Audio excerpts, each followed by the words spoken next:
Hola a todos, les doy la bienvenida a mi biblioteca.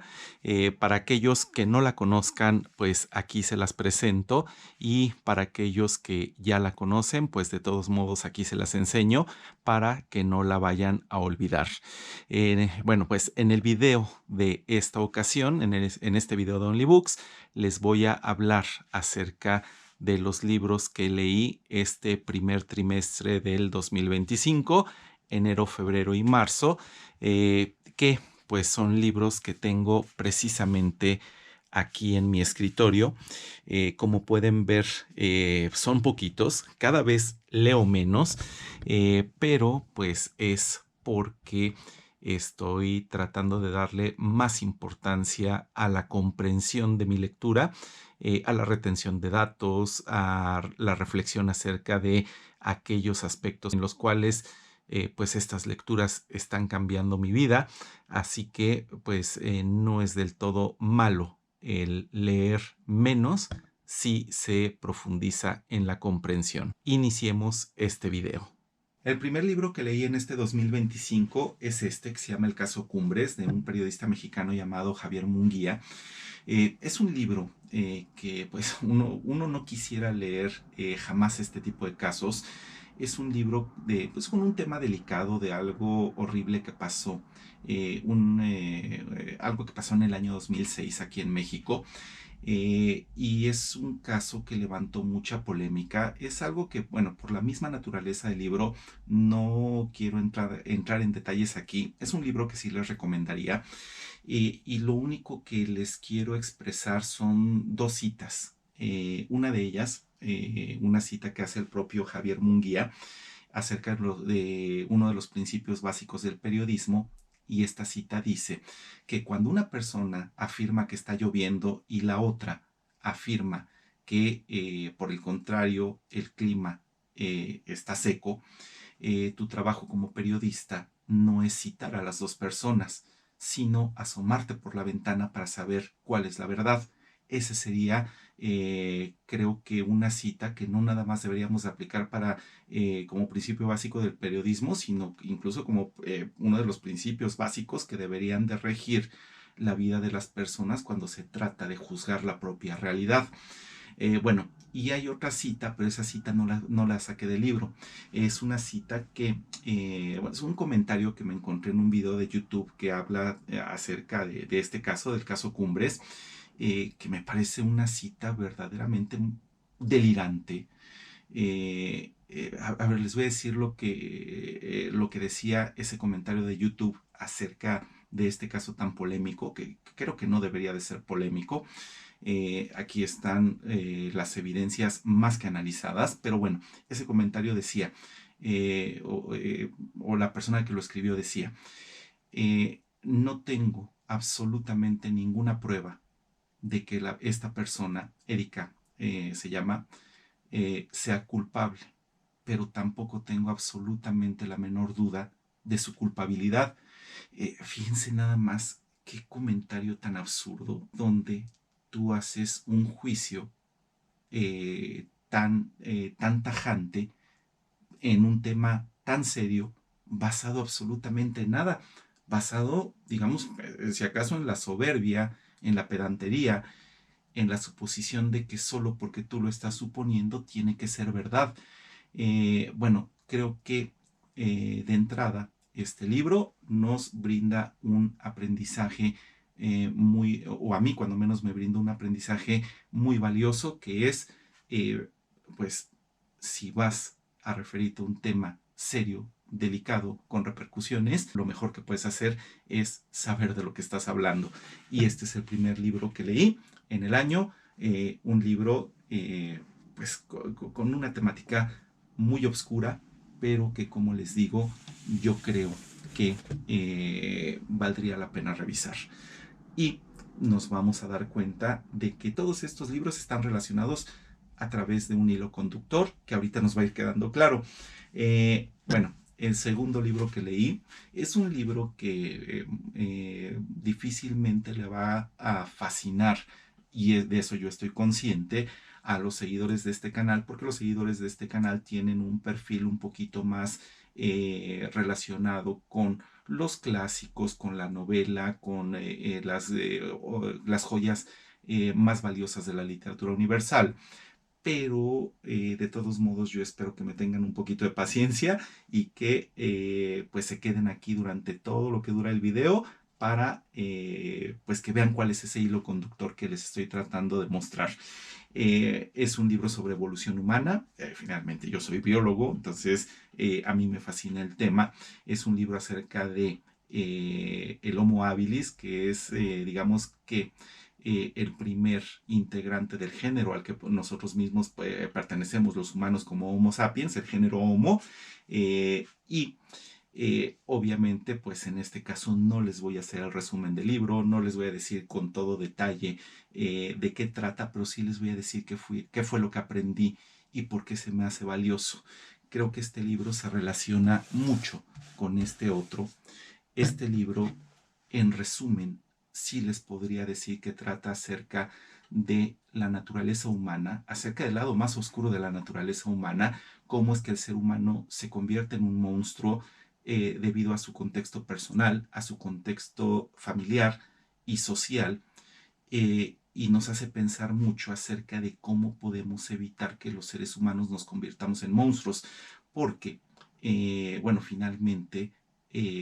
los seres humanos somos increíblemente complejos. En todo eso es en lo que estuve pensando al leer todos estos libros. Somos muy complejos, eso no sorprenderá a nadie, todo el mundo lo sabe, pero también dentro de nosotros pues no hay maldad pura ni tampoco hay bondad pura, suele haber una mezcla, suele haber una dualidad donde somos capaces tanto de lo bueno como somos capaces de lo malo. En este caso, mucho más de lo malo que de lo bueno. Y pues la lectura de este libro nos hace reflexionar, como les conté hace ratito, acerca de las razones individuales, digamos genéticas probablemente, familiares y sociales de por qué nos convertimos en monstruos, por qué la parte mala de nosotros a veces termina predominando en algunos individuos, y este libro es el complemento perfecto. ¿Por qué? Porque nos pone a los seres humanos en una perspectiva evolutiva eh, que nos sirve para complementar el conocimiento de por qué a veces hacemos lo malo más que lo bueno. Pues porque tenemos una una herencia de carne y sangre, digámoslo así, una herencia de instintos, una herencia de pulsiones, una herencia llena de deseos, donde a veces, pues no está, dado la naturaleza de esa herencia animal que tenemos, nos podemos convertir en lo peor, así como también podríamos convertirnos en lo mejor. Pero en este caso me interesa más que comprendamos el aspecto negativo de nuestra herencia, porque nos ayuda a entendernos más a nosotros mismos y nos ayuda a evitar cosas terribles como, como las que se narran en este libro. Entonces, sea eso lo que quiero expresarles acerca de este libro, cómo me hizo reflexionar en nuestras características evolutivas y cómo esas características evolutivas nos formaron tal y como somos actualmente, tanto en la parte buena como en la parte mala. La parte buena hay que reforzarla, la parte mala hay que entenderla, no negarla, sino entenderla y controlarla y modelarla, pues para hacer de este mundo un mundo mejor. Y pues para empeorar las cosas, como les digo, el perfil de este canal es un poquito más la literatura clásica. Nada podía estar más alejado de ese perfil que el tercer libro, The Last of Us. Es un libro acerca de videojuegos, pero a ver, ténganme paciencia, todavía no se vayan, por favor. Sí tengo una justificación muy poderosa para incluir este libro dentro de mis lecturas. De hecho, es más una justificación, son son varios argumentos. El primero de ellos es que, miren, así como en su momento el cine, por ejemplo, la fotografía, por citar un ejemplo más, no eran consideradas como artes, pero hoy en día, pues cuando menos la mayor parte de las personas aceptan perfectamente de manera natural que el cine y la fotografía son artes por derecho propio, pero en un principio muchas personas las rechazaban y pensaban que no tenían los méritos y las características suficientes como para considerarse digamos que una expresión artística genuina del ser humano. Para que el cine, si tenemos el teatro, se decía, para que la fotografía, si tenemos la pintura. Hoy en día muy pocas personas se atreverían a cuestionar los méritos del cine y de la fotografía. Pero en un principio bien pudieron haber sido muy atacadas por las personas que, como les digo, no les veían mérito alguno. En el caso de los videojuegos, creo que estamos en la transición de considerarlos también una forma artística genuina, perfectamente meritoria y loable. Y ahora, ¿por qué más allá de esos argumentos de que yo pienso que los videojuegos están en proceso de considerarse una forma de arte tan valiosa como pudiera ser cualquier otra, como pudiera ser cuando menos, por ejemplo, el cine? eh, Hay otro argumento por el cual yo leí este libro. Y de nuevo, se refiere a que el fenómeno humano es hipercomplejo. Entender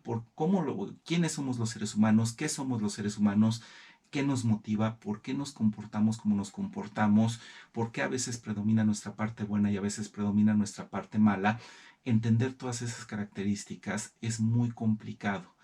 Entre más ayuda tengamos de diferentes disciplinas, como por ejemplo las ciencias, como por ejemplo la filosofía, las artes, la misma literatura, la poesía, entre más perspectivas nos brinden desde diferentes lugares, desde diferentes lados, desde diferentes ángulos, mayor oportunidad vamos a tener de entendernos a nosotros mismos y determinar por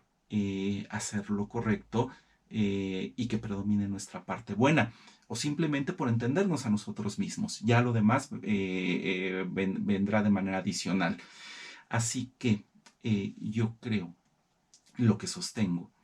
es que el mundo de los videojuegos se ha hecho ya suficientemente profundo, suficientemente analítico, suficientemente expresivo como para brindarnos un ángulo de análisis novedoso de la naturaleza humana, donde la literatura apunta desde un lado, donde la ciencia apunta desde otro lado, la filosofía apunta desde otro lado y los videojuegos apuntan desde un lado distinto, de tal manera que todas esas visiones se complementan para darnos una visión mucho más cercana a lo que realmente somos, que si alguno de esos ángulos nos hiciera falta, incluyendo este ángulo de los videojuegos. En el caso de The Last of Us, es uno de los videojuegos más premiados de toda la historia. Es un videojuego de zombies, pero a ver, de nuevo, si nosotros hacemos menos digamos, la temática de la literatura de zombies, de las películas de zombies, de los videojuegos de zombies, creo que nos estamos perdiendo una parte esencial de la narrativa que nos va a ayudar, de la película, digamos, que nos va a ayudar a entendernos a nosotros mismos. A ver, ¿por qué? Eh, eh, pues porque en realidad la temática de zombies tiene un poder explicativo tremendo. Es una narrativa llena de metáforas y llena de alegorías. En realidad, los zombies somos nosotros. Somos nosotros cuando nos dejamos arrastrar, o sea, son metáforas, son alegorías. Somos nosotros cuando nos dejamos arrastrar por nuestras pasiones, por nuestros instintos, cuando nosotros queremos, sin que nos importen las consecuencias, queremos alcanzar nuestros objetivos y por alcanzar nuestros objetivos estamos dispuestos a pasar por encima de cualquiera, a dañar a cualquiera y hacerle un daño tan profundo como sea necesario con tal de que nosotros alcancemos los fines con los que estamos obsesionados. Como bien decía Thomas Hobbes, el ser humano es un lobo para el ser humano y los videojuegos nos brindan la oportunidad de reflexionar eh, tanto en la parte buena que nos inunda como en la parte mala que nos inunda todavía más. Bueno, incluso siguiendo con esta argumentación de que el mundo de los zombies no es una temática ociosa, no es una temática a la que le falte profundidad, los zombies nos representan a nosotros en nuestros instintos, pero hay algo peor que los zombies en una película o en un videojuego de zombies. Lo peor somos nosotros, lo peor somos los humanos, porque finalmente lo que nos quieren decir los que hacen todo este mundo artístico de películas, de libros, de videojuegos que giran alrededor de la temática de los zombies,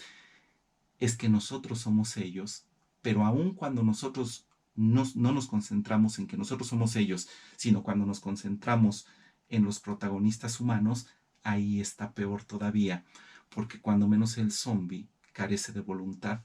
el zombie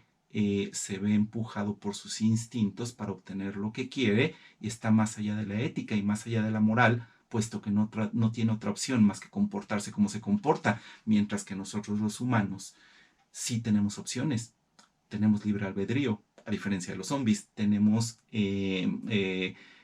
también ética, tenemos un sentimiento moral y sin embargo muchas veces en este tipo de historias nosotros nos comportamos mucho peor de lo que se comporta nuestra contraparte, de lo que se comporta nuestra contraparte zombie. Y precisamente para advertirnos de que nosotros, ya sea por nuestros instintos o aún siendo plenamente humanos, nos podemos convertir y transformar en monstruos, el mundo de los videojuegos nos permite una reflexión muy profunda porque tenemos el control de los personajes y en el caso de The Last of Us se los recomiendo, difícilmente los va a decepcionar. Nosotros, por ejemplo, tomamos el papel a veces de la víctima que sufre una injusticia tremenda, sufre un abuso horrible por parte del victimario y entonces eso, cuando la víctima sobrevive, muchas veces es razón para que la víctima, al quedar obsesionada con la idea de la venganza, se deshumaniza. Es decir, probablemente lo peor que el victimario tuvo como efecto en la víctima es quitarle su humanidad, puesto que ahora la víctima va a estar obsesionada con la idea de la venganza y se va a degradar a sí misma, esa víctima, en ese proceso, en ese viaje de consecución de venganza para hacer pagar al victimario. Y entonces de repente el juego nos hace que tomemos el papel del victimario, no para justificarlo, no necesariamente para admirarlo, sino para darnos cuenta que incluso el victimario también tiene un contexto, también tiene una historia que lo transformó en un monstruo, pero que en el mundo de los juegos, de los videojuegos, ese sentimiento de identificarnos con una parte, identificarnos con la otra va a ser más poderoso porque vamos a tener el control de uno y de otro de manera alternativa y nos vamos a dar cuenta de lo difícil que es para los seres humanos cuando se ha recibido un agravio, lo difícil que es abandonar el camino de la retribución, el camino de la venganza, que ojo, no estoy hablando del camino de la justicia, sino del camino de la venganza, cómo nos deshumaniza la búsqueda de la venganza y cómo nos mete en una espiral que es prácticamente imposible de detener y finalmente terminamos por perder lo que nos caracteriza como seres humanos, a menos que entendamos por qué el otro hizo lo que hizo y nos metamos en un camino de reflexión más allá de que ciertamente en el caso de una injusticia no se busque venganza, pero sí se requiere justicia. Fíjense bien cómo estos tres libros y todos los demás que vienen se relacionan mucho con el tema de la parte más oscura que caracteriza al ser humano y qué podemos hacer por arreglar y por dominar esa parte tan tenebrosa que todos tenemos. Bueno, y por ahora vámonos con una, ya con algo un poquito más identificable con el canal de Only Books, que es El espía que surgió del frío, de John le Carré. Esta es una de las novelas de espías, está considerada como una de las mejores novelas de espías de todos los tiempos. Claramente para la mayoría está en el top 5 de las novelas de crimen de todos los tiempos. Es una obra de arte, es una joya, se los recomiendo muchísimo. John le Carré, de hecho, el autor, trabajó para los servicios de espías de Inglaterra durante los tiempos más o menos cercanos a la Segunda Guerra Mundial, domina bien el tema, sabe perfectamente bien de lo que se trata y yo creo que por eso este libro es tan bueno, por eso este libro es una obra maestra de principio a fin prácticamente. eh, el libro es magistral y de repente algunas partes que más o menos al principio yo no entendí, después cobraron una perfecta coherencia. Eh, y qué les puedo decir para estimularlos, para motivarlos, para que se compren este libro y para que lo lean? El título es muy significativo y el libro nos habla acerca, pues es una novela de espías, entonces se imaginan perfectamente la temática general, pero nos habla acerca de el proceso de deshumanización, o sea, de nuevo se relaciona con la temática de estos tres libros, el proceso de cómo los seres humanos insistimos en degradarnos a nosotros mismos e insistimos sobre todo en degradar a los demás para obtener nuestros fines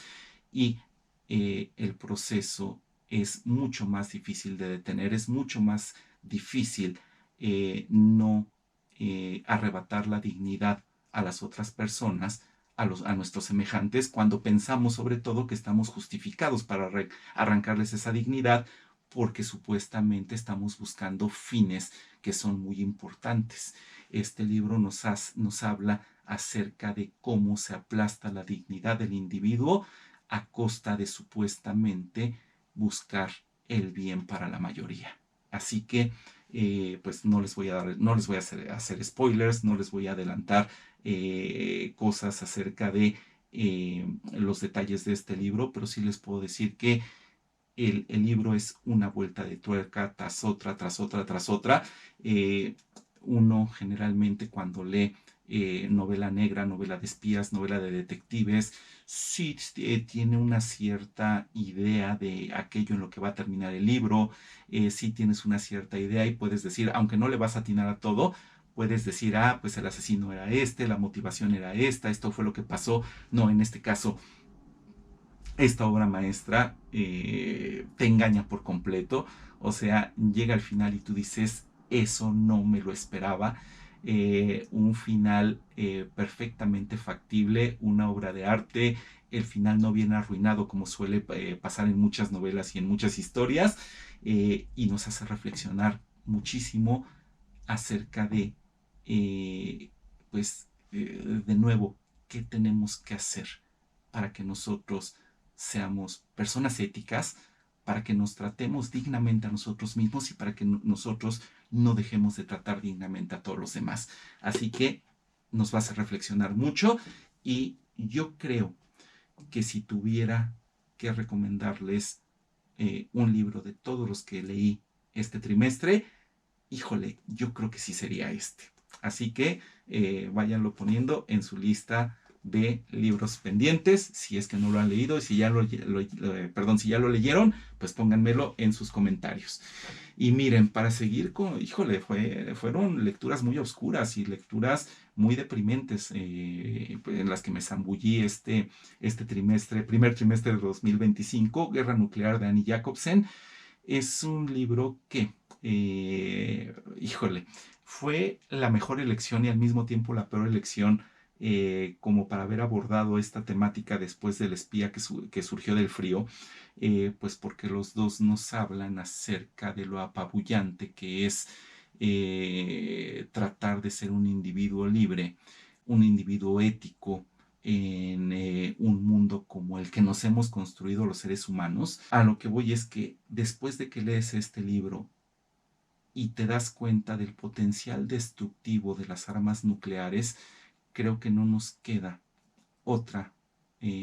juicio más que decir que como especie estamos locos, como especie hemos fallado como para permitir que nuestras relaciones internacionales y nuestras relaciones de poder se rijan sobre todo a partir del miedo a la detonación de las armas nucleares que pueden acabar prácticamente con todo el mundo. Creo que como especie no estamos bien. Como especie somos una especie maldita, somos una especie desquiciada. Si de por sí como individuos nos cuesta tanto trabajo eh, hacer las cosas bien, hacer las cosas que debemos, ser individuos morales y éticos. Como especie creo que estamos muy lejos de haberlo logrado, y sí es una lectura que les recomendaría.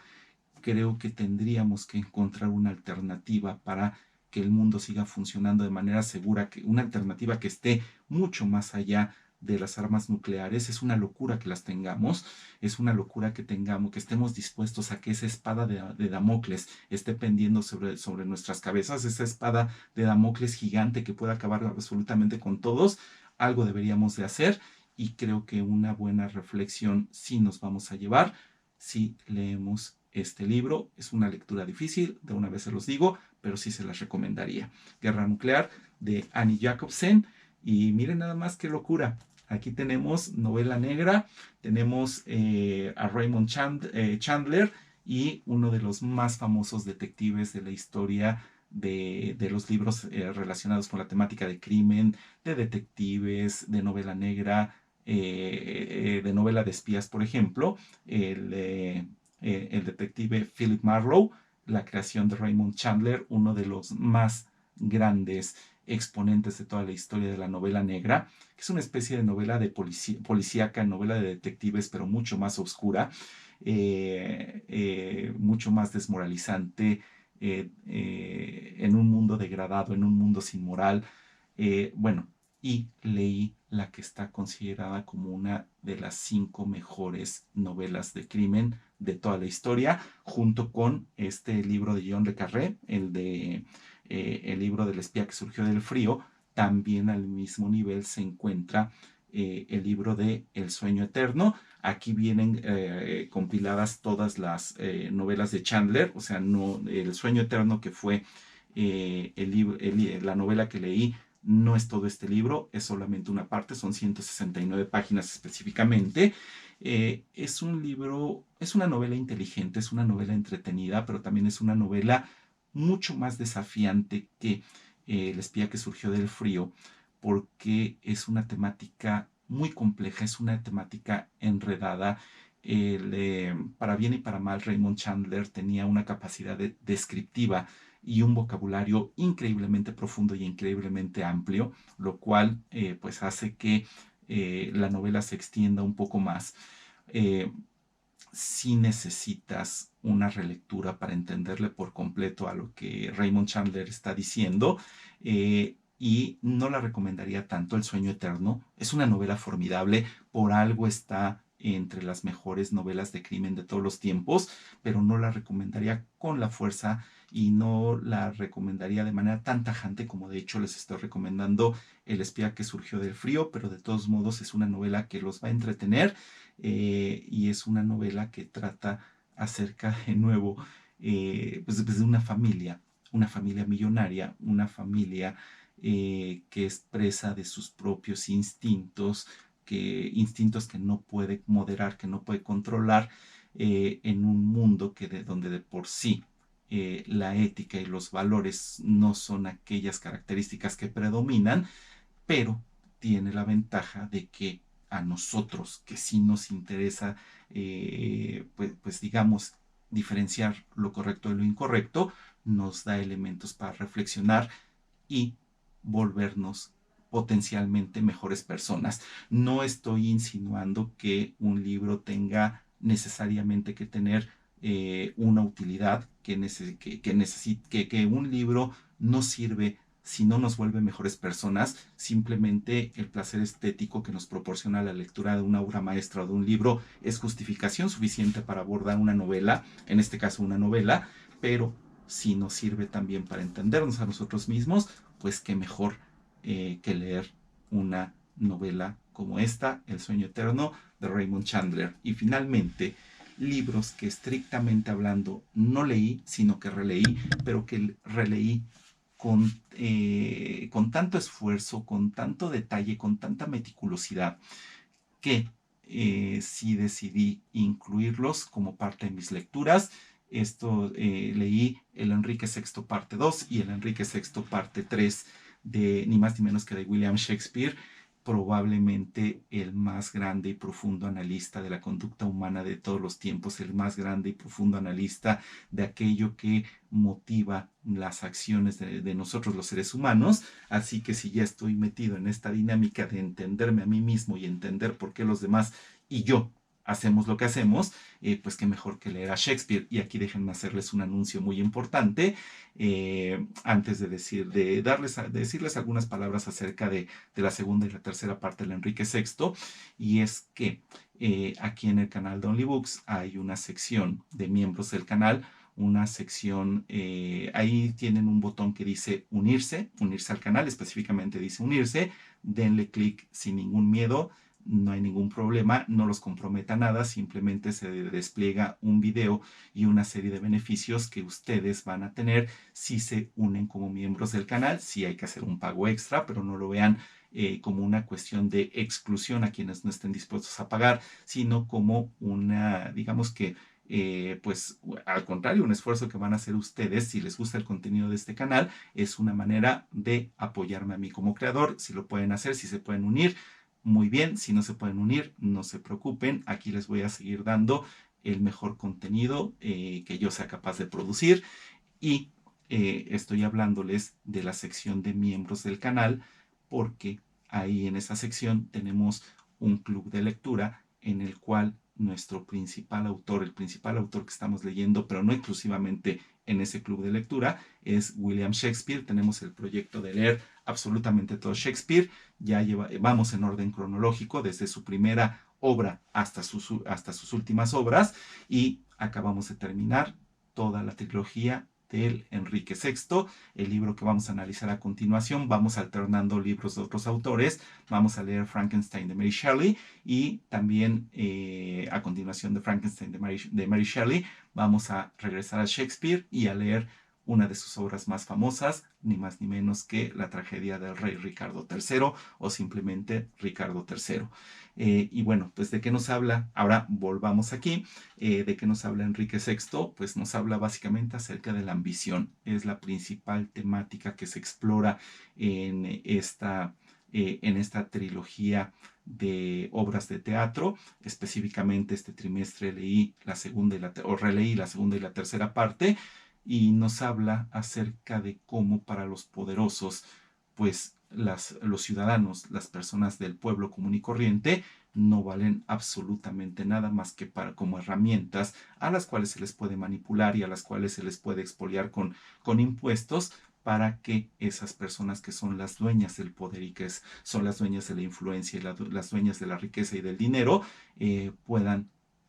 conseguir sus propios fines absolutamente sin ningún escrúpulo y absolutamente sin ningún cuidado por el bienestar de aquellos que supuestamente son las personas por las que tendrían que ver, las personas